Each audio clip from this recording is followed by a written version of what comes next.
Hi, welcome back again to our Scaling Up podcast. Bit of a different environment today. We've changed You have changed places, extremely. and following on from psychological safety in the workplace that we talked Mhm. about last time, we covered a couple of things. I said we'd pick up. I think one was policies and one was mental health and well-being. So we decided to go with mental health and well-being today, didn't we? Mhm. We did indeed, yeah. And I think before we joined, we talked about definitions. Mm, What that looked like, what the difference was between. So I don't know if you want to share yeah, our yeah. kind of We came findings. to an agreement, didn't we? But Yeah. we also, with the help of Google and AI, used quite a good definition actually. It says in the workplace, mental health and well-being are closely linked but serve different purposes in how they are managed and understood. So while mental health often refers to our clinical psychological state and ability to function, well-being is a broader, more holistic measure of how we feel about our lives and work, Mm. which is I thought quite interesting to separate the two things out because Yeah, yeah, often you do hear them said in the same breath, or people talk yeah. about mental health and well-being as one thing. Mhm. So it's actually interesting to see it broken down into two elements, Yeah. um, and how they fit in with the psychological safety that we spoke about last time, and kind of what those differences are. And we talked, as I said earlier, didn't we, that psychological safety in our minds was more about almost how you go about your job and Mhm. being psychologically safe to be able to do your job, to be able to express yourself freely, to not be scared of admitting your mistakes, for support from a manager's point of view. But what do we see as the difference then between that and mental health and well-being, and I guess that separation as well? Yeah, and I think when we were talking earlier, for me, well-being is more that holistic sense of actually we spend so much time at work, Yeah. but we so I guess if I take a step back, when you and I were talking about it earlier, when I first started working in HR many years Mm. ago, there was very much a you leave your problems at the door, you Yeah. don't Yeah. bring your whole self to work, and we've seen that narrative shift.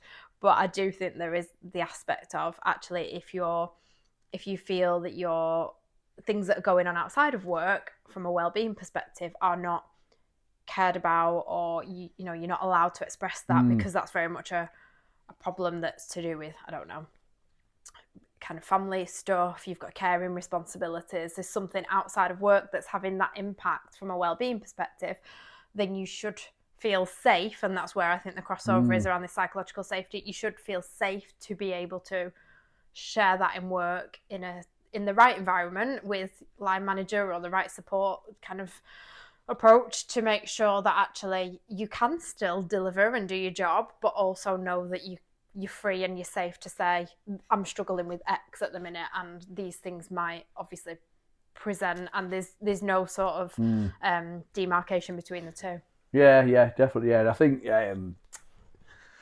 that stigma that's still attached Mm, to mental health as yeah. well and well-being is I think it's still quite prevalent in there's a lot of talk in everywhere really, Mm, in the press and in workplaces, and again policies and procedures and yeah. those kind of things around mental health and well-being. And in my experience, the practice behind that is sometimes sadly lacking. There's a policy for it, and there's a bit of writing on the wall about it, and Mm, but actually when it comes down to it, I still see there's still a bit of a gap between the words and the actual reality around yeah. managing people's mental health, and there is still the stigma attached to it, and there is still the bloody hell, bloody depressed again kind of Yeah. attitude to people, and it's Yeah.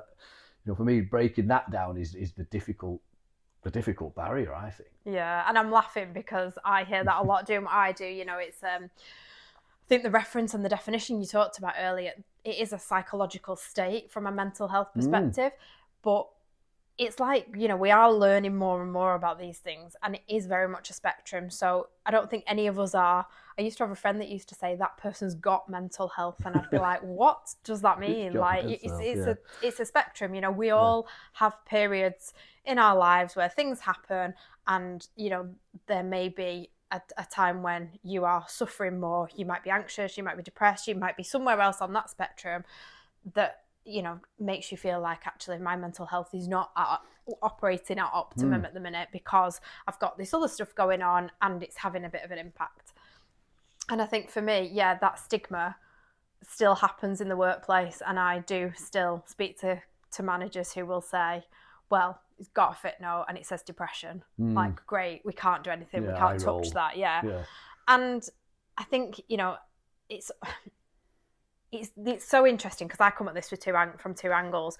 One being, yes, we need to support well-being. And we know if we've got someone who's worked for the business for 10 years, has been a brilliant performer, and their well-being at the minute is not great and they are suffering because something's going on outside of work, whole life change, something's happened and it's impacted their mental health, then as an employer, we should be encouraging and supporting and putting the right support in place. And we'll come on to support. I know that's something we wanted to talk about today. We should absolutely be putting the right things in place to try and help them and bring them out the other side and recognise that for a period, they might not perform optimally. But I do find, and I've had this with clients where, someone might be in a probationary period and they're not performing, they're not getting the job, and all of a sudden, and I say this very tongue-in-cheek, so please forgive that, but they pull out this mental health card. And the client says, well, we can't do anything now.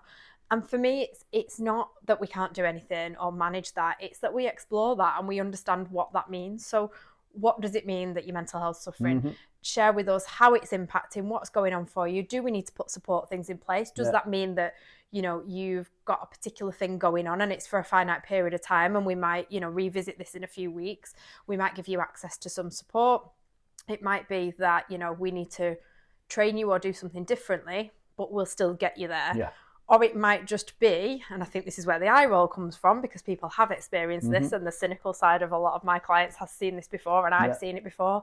It's used as an excuse, in which case having that open conversation to understand it enables us to say, actually, that isn't, kind of doesn't give you that excuse, if you like. Even if you're going through something, we've put the right support in place, but that doesn't align to how you're underperforming in your role, and then that's a very different conversation. And again, we've talked about performance management, we've talked about psychological safety, and it's how that performance management, as you said, then kind of fits in with the whole capability versus performance, and where does that line cross? Because again, we still have businesses to manage. We still need to perform. We still need to do that, and we need to work with the people, to get the best out of that. And I think, sometimes as well, you just said then he's exploring that conversation openly and honestly with people in a safe environment, so they feel they can have that open conversation and pushing a bit of responsibility back, saying, okay, we understand it. What are you doing to help your mental health? You're taking counselling. Have you been to the doctors? Is there some medication that might help? And working with people to be able to maybe signpost some of that as well, because sometimes people don't know. I can talk from my own experience. When I sort of struggled, I didn't realise I was struggling until it was, quite late on, into it being a real problem. So I think it's allowing people to have that conversation and signpost and maybe, gently suggest that maybe you need to do something about this. Yeah, and I think well-being as well, like we explored on that definition earlier, is a bit more that broader spectrum of someone might not use a clinical term like anxiety, depression, but they might say, from a well-being perspective, this is going on for me and I don't know how to fix it right now. And it is giving people that right support and the time. So I know I mentioned caring responsibilities earlier. We are now living in a world where the majority of people of working age have parents that might, are kind of still alive but maybe need a little bit more care and support, and they also might have the younger generation and children who also require some caring, and there's that sandwich generation where there's people in the middle who are trying to do both those two things and have a job and hold down a job, and that's really hard. And I think it's how we explore that safely in the workplace. And that doesn't mean that someone's experiencing anxiety or depression or a clinical mental health condition, but it might mean that from a well-being perspective, a hell of a lot's going on for them. And how do we make sure that we put the right wraparound support to get the best out of them, but also give them a little bit of I guess that safety of an environment to talk about what would work, so that we can put measures in place but ultimately enable them to still continue and kind of perform as best as they can during that period. But as you quite rightly said, if that sort of continues, then what's the line in the sand? How do we then start managing performance? And that's the difficult one, isn't it? Without looking at case by case. Yeah, and there's a whole education piece, isn't it? Because we're talking about mental health as a broad subject, but underneath that, there's so many subcategories, isn't there? There's things like anxiety, depression. They're the ones that immediately spring to mind. But then there's also like neurodiversity and where that fits in with that sort of spectrum. There's addiction and recovery that kind of fits in there. There's bereavement. There's all sorts that sit under that. And I think it's hard from an education point of view, isn't it? As a line manager or as an owner of a business. Yeah. It's hard enough as a semi-trained counsellor as I am now to work with people and to get people to talk about the problems. Never mind someone who's not trained in that situation. So, I think some of the difficulty, maybe some of the stigma, comes from that lack of education around what is mental health, because it's a huge subject and it's very broad. Yeah, and a couple of points on that. One beat, and we'll come on to that, is around that signposting and how we educate people. But the other thing I see just in my experience is those managers say to me, what can I say? What can't I say? And, I understand that, because there's a bit of a fear around, am I going to say the wrong thing here and upset someone? Which I absolutely understand. And what I always say to managers is, you're not a medical professional. I'm not a medical professional. Yeah. So we can't make that call. But what we do is we have an open conversation to say, look, what's going on? Tell us. And, we'll try and understand it, and we'll see what help is available. And that might be something like an occupational health referral or, speaking to a clinician if they're under care with a particular kind of specialist in what's going on for them, but done in a safe way that is very much, okay, this is the impact it's having on work, and we understand that it's also having an impact on you outside, and that is then kind of further compounding things because of what you're experiencing. How do we help you fix it? Like you quite rightly said, if someone's burying their head in the sand, it's a lot harder. But if they're already accepting help, then it puts us in a position to be able to say, okay, can we get a bit of a view from your medical specialist or an occupational health professional who will give us a steer on, actually, this is their role. They're taking medication which might make them drowsy, so could you adjust their start time slightly? Great, okay, that that's something we can do. We can accommodate that. That allows us to hopefully give them a little bit of faith in the organisation that will support them, and gives them a bit of breathing space to say, okay, I know I don't now need to start work till 10:30, so that means I've got a bit of space in the morning to come round, to take my medication, to let it settle, get to work. I can then focus on work for a few hours, whatever that might look like. But it also enables us, I know I talk about this a lot, but those clear expectations, we then know as an employer, actually, if they're not coming until this time, what capacity have they got for work? What types of tasks are great for later in the day? We can reallocate that, and everyone's really clear then on what we need to do. But I think there's always a thing with managers when it comes to things like mental health and well-being. They will naturally shy away because they quite rightly think, I'm not a medical professional, so I'm scared of saying the wrong thing. I think you're right. That fear sometimes stops the conversation, and it from both sides. The fear of the person who might be struggling, stepping forward and going, I need some help, and the fear that someone does use the words mental health or well-being, and the management are a bit scared of it. And you hit on a really good point there about working with other professionals, working with their doctors or their clinicians, whoever. And I think in my experience, sometimes that's almost used as it has been used, as a bit of almost a weapon to try and threaten people a little bit. Is okay, well, you need to prove it then. If you've got this problem, then we need to speak to your doctor to prove that rather than coming at it from okay, well, how can we help you? Let's speak to your doctor so we can work together as a team on this. Rather than as a stick to beat you with, and unless you come with proof from your doctor, then we're not going to believe you, and etc. etc. And funnily enough, someone said to me the other day, oh, can I give such a person your number? Because they've been asked to go for an occupational health appointment at work, and they're scared what that means. And I said, well, I'm happy to have a chat, but the reality, I said, if they had some absence, and the answer was they'd been off with a particular condition, well, they'll just be trying to understand it to hopefully bring them back into work and figure out what they need to do, what reasonable adjustments they need to make, and all that kind of stuff. But I know when we were talking earlier, I said when I first started out my career, and one of the things that I was kind of tasked and set off with was always like managing the absence through the absence policy. And the absence policy we used was the Bradford factor. Yeah, and yeah. I don't know if you've heard of that, but it's occasions times days. So it's designed to tackle those short-term frequent absences. And we used to have a very black and white view on it. You know, if you've hit this trigger point, yes, we'll go through we'll offer you occupational health. We'll understand if there's a kind of disability that sits underneath it. But if not, you are going through a disciplinary process. And I think the world's really shifted from that as well. Yeah. You know, we no longer treat things, you know, certainly in more of the mental health space, I would say, you know, I think if someone's got a broken leg or it's a physical condition, it's a bit easier to tangibly say it's X or it's Y. I think when it's someone's experiencing mental health challenges, there is very much a need to be, excuse me, a little bit more holistic about what's going on for them and really understand kind of what steps we can put in place as an employer. We might trial something, it might not work, we can revisit that, we can get the right medical advice. And that hopefully, it might take a little bit longer, but if you've got a really good employee who's been with you a long time and they're just experiencing something, then actually it might be an opportunity to try those things and bring them back on that journey with you. But again, I think there's that fear that you mentioned earlier from both sides, that this is someone using it as a stick to beat me, or you know, almost if I can't prove it, or there's no real clear obvious evidence, then I'm going to get the sack. And that's what people think. And I think it's about actually we're trying to exhaust all options, like what's reasonable for us to do.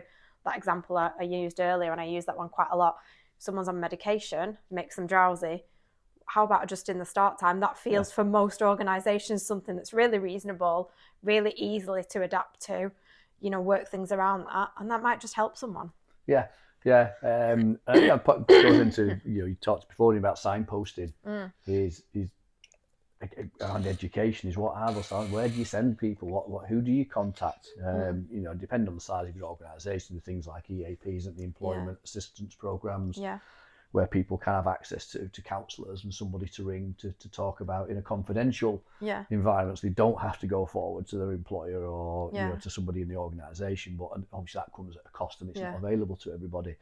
So it's, you know, I think some of the fear is I don't know what to do. Someone's come to me with with an issue. So, you know, obviously addiction is close to my sort of heart. You know, if someone steps forward and says, I think I've got a problem with drugs or alcohol.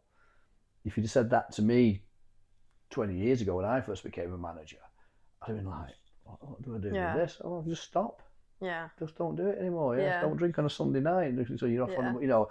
So it's how do we arm people with the facts, and again removing some of that stigma of things like, you know, is a good example as well. That's your own fault. Yeah. You know, addiction is, you know, it's a choice you can stop, or things like that, bereavement. Well, it's these stages of grief, and you should be in the getting over it stage now. Yeah. You know, a lot of these things that have been dispelled, you know, from a clinical point of view, you know, stages of grief isn't a thing anymore.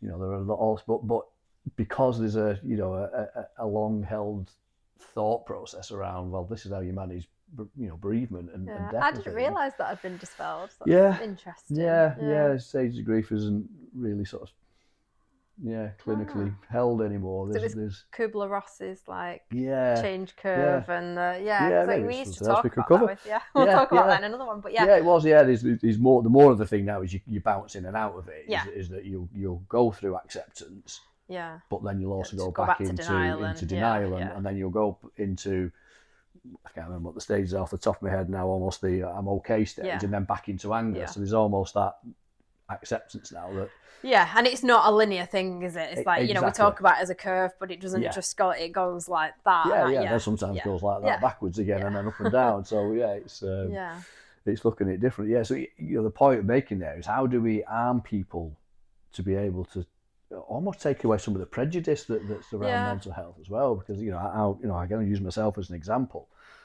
Certainly my early days of a manager as a kind of a young man and, you know, brought up in a working class environment, the attitude was, just get on with it. You know, it's your problem, not mine, this, you know. And so how do we step over that? And I think there have been massive steps made in that. But again, you know, only from my observations, I think there's a long way to go.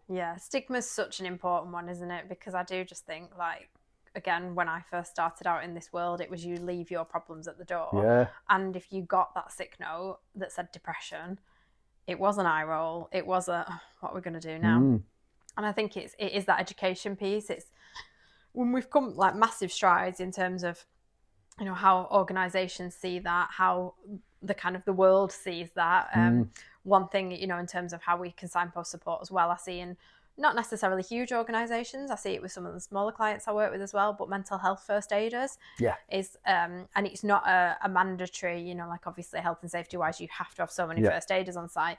It's not mandatory yet, but there are talks about making mental health first aiders kind of a mandatory ratio. So if you've got so many employees, you must have someone who's trained in that, which I think is great, because the reality is, you know, mental health isn't, like I say, it's not a binary thing. You've not got mental health challenges or you're perfectly, absolutely fine and you're out there singing and dancing every day.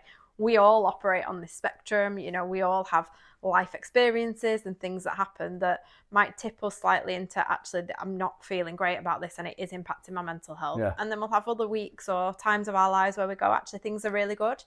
And it's just recognizing that and having that human conversation, like you said, opening that conversation without fear or judgment. I think managers are... Judgment's a key word in that, isn't it? Definitely, because I think fear is really interesting, but I think that's a natural human response to, this is not something I'm familiar with, so I'll shy away. I think judgment, obviously, is inherent in society, because if we think that that's an other problem, that's not me, we kind of straight away jump to that, and that comes back to what we talked about last time around psychological safety. If someone doesn't feel they can then open up about what's going on for them, or they're not in a safe space, they won't share. And if they don't share, the natural assumption is, well, they're just underperforming, or they're just taking loads of time off, or, they're just not themselves, or we're not seeing the delivery, or, they're starting to kind of get into challenging confrontational conversations with colleagues, because again, when people are hiding and masking these things, they will, there'll be times where they blow. And it's actually, if that's out of character behaviour, to have an open, supportive conversation with someone to understand what's going on will 9 times out of 10 lead you to try and fix it with them. But I think sometimes there's that fear and that, if it's mental health, I don't know what to say and I can't touch it. Judgment again, is the word that always stands out in that. There's that prejudice, that prejudging of a situation, and that's difficult as well, because a lot of it comes from your cultural beliefs and your background and what you've been brought up, and your life experiences as well. Again, I'll use myself in that. 20 years ago, I had a very different view of this. I probably wouldn't have had this conversation. So I've been like, mental health, bollocks, it doesn't exist. Whereas now I've been through it myself, and I know it does exist. And it's looking at the almost like the tipping points as well, because you look at held beliefs about mental health, of that leave your problems at the door type of approach, and also I'll get to work because it's a good distraction. It'll take you away from your problems, and it's trying to help people with that, almost them tipping points of, it doesn't become a distraction, it becomes an addition to your problems. If you've got stuff going on outside of work, you're going through a relationship breakdown, or say someone's, he passed away in your family, or addiction, or whatever that issue is outside, work just becomes unmanageable, because everything builds up then, doesn't it? You come that everything just gets on top of you, and work becomes, it doesn't become a distraction, it's just another, I can't cope with this. Because I can't not think about that. And if I'm not thinking about this, I'm thinking about that. And actually that overthinking mind that comes a lot of time with mental health can destroy people. So I think it's understanding how people operate when they're struggling a little bit, and how that affects the work, and how we talked about it before, how you can intervene and how you can signpost people. And sometimes just having that support can be the difference, because then people can come into work and think, I don't need to struggle. I can just go and speak to someone and say, can I just have 10 minutes?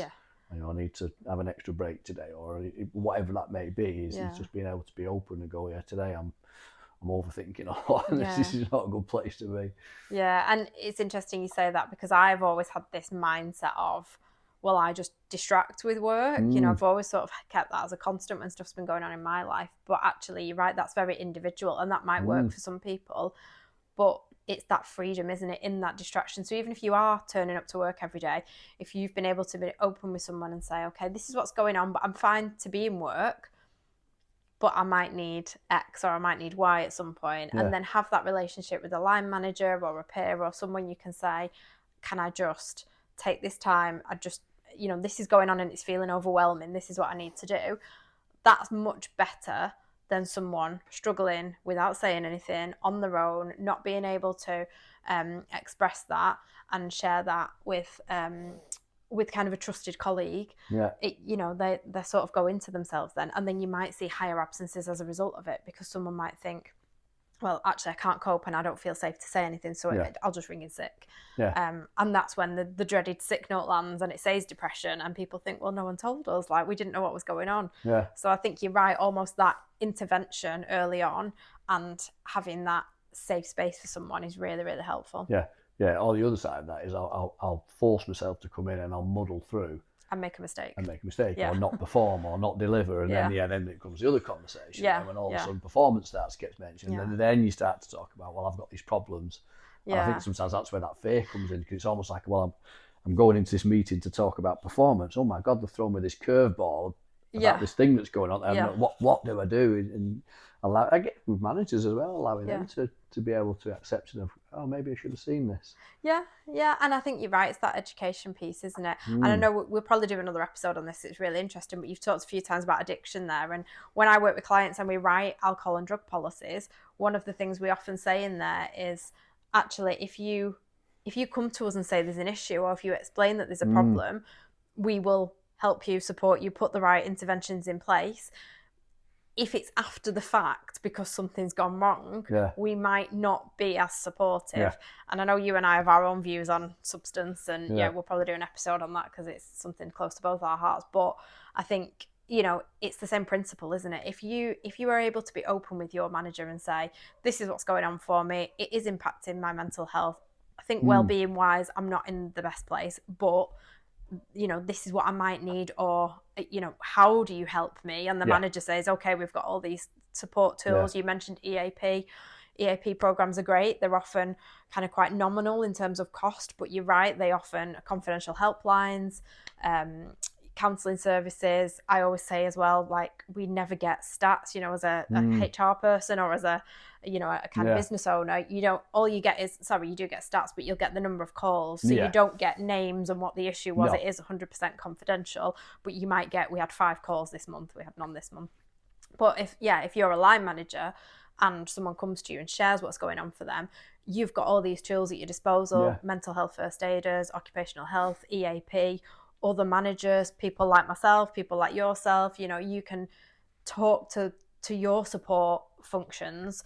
And you also have to remember, as a manager, you don't have to make a decision or anything in that meeting. If someone shares something, I think the best thing to do as a manager is thank them for being open, asking what they need and taking that away, and then exploring what's available for them. You don't need to be the expert, do you? Yeah, exactly. Yeah.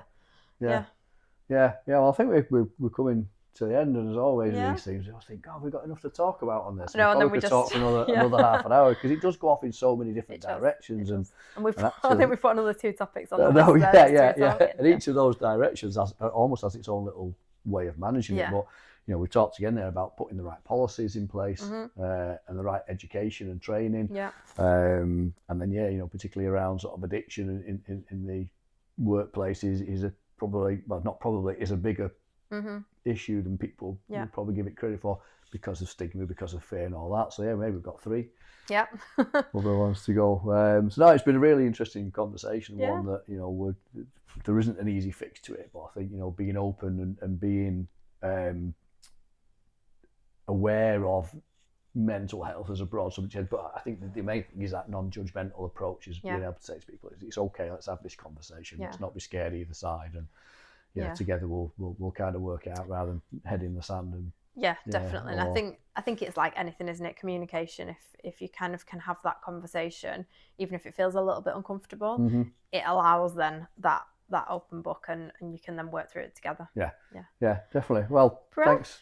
Fab. As always. Thank you. We'll now start working on the other 3 podcasts that we've just given ourselves. Thank and in the meantime, we'll post the psychological safety one If you haven't already seen it, have a watch of that as well, and we'll look forward to the next episode. Yeah, and I think one of the other things we talked about was maybe we've had the odd question come through, so we said we might do a bit of a Q&A at some point. So if you have got any questions, leave us a comment and we will do our best to answer those, because I know we've got lots of topics, and every time we talk we kind of move on to another, but we want this to be valuable for people who are listening or watching. So yeah, please leave us your questions and comments and we will get to those. Brilliant. Thanks, Jared. Thanks, Michelle.